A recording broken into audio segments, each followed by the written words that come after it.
Okay, so this video is going to look at the squat movement pattern. It's going to be a number of progressions that you need to move through before you progress with your strength training.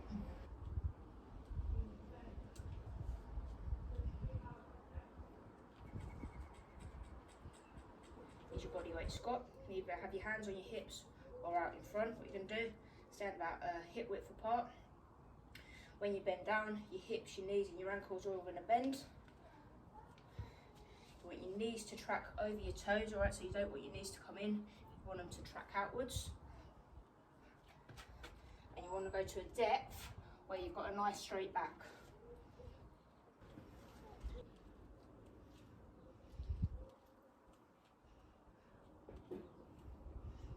Okay, so that's your counterbalance squat. And what it's going to do, by holding that weight out in front of you, it's going to balance your movement, alright? So it's moving your centre of mass forward and it's stopping you from leaning forward too much in the squat. Okay, so some people when they're squatting down due to mobility issues, what they can do is sort of come really forward into that lean. Okay, you don't want such a big hip hinge, you want to be sort of sitting back into it.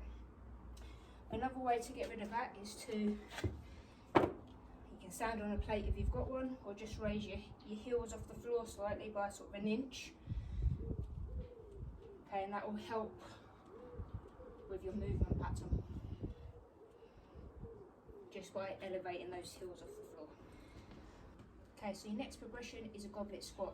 What you're going to do, take a kettlebell or a dumbbell, hold it nice and close to your chest, and then squat down with it close to you.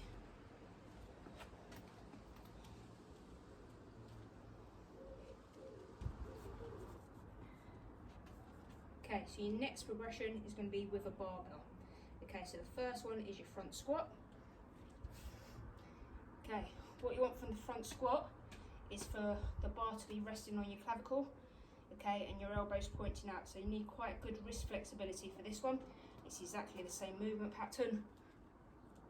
Dropping down,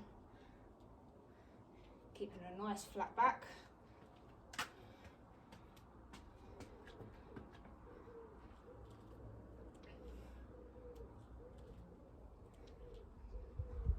So this is an alternative way to hold the barbell if you've got limited flexibility in your wrists. Okay, so just having it out in front, arms crossed, opposite hand to opposite shoulder, and then dropping down like so. Okay, so your next progression is your back squat. Okay, so this time you've got the barbell on the top of your back, alright, so just resting on your shoulders. Either have it quite high or drop it down a little bit lower. Okay, it's entirely up to you. Okay, and then exactly the same movement pattern. Okay, so squatting down and then coming back up. Alright, so making sure that your knees don't go over your toes, looking straight ahead.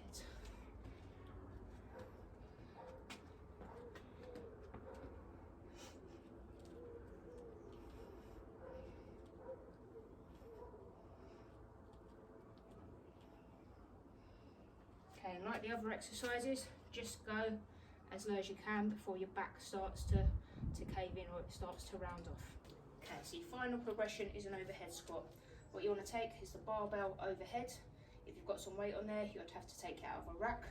Exactly the same movement pattern. Alright, so bending down, sticking your bottom out, keep your shoulders pinned back, arms straight, and you want the bar behind your head. Okay, so there are your different squat progressions. We had your box squat, we had your counter movement squat, had your goblet squat, moving on to your front squat, back squat, and then your overhead squat. Okay, if you're new to the squat movement pattern and you're unsure of your technique, if you want to film it and post it into the group, I can give you some feedback. In terms of weight that you should be putting on there and sets and reps, I'll be going over that in the next few days. Okay, hope you found that useful. Till next time.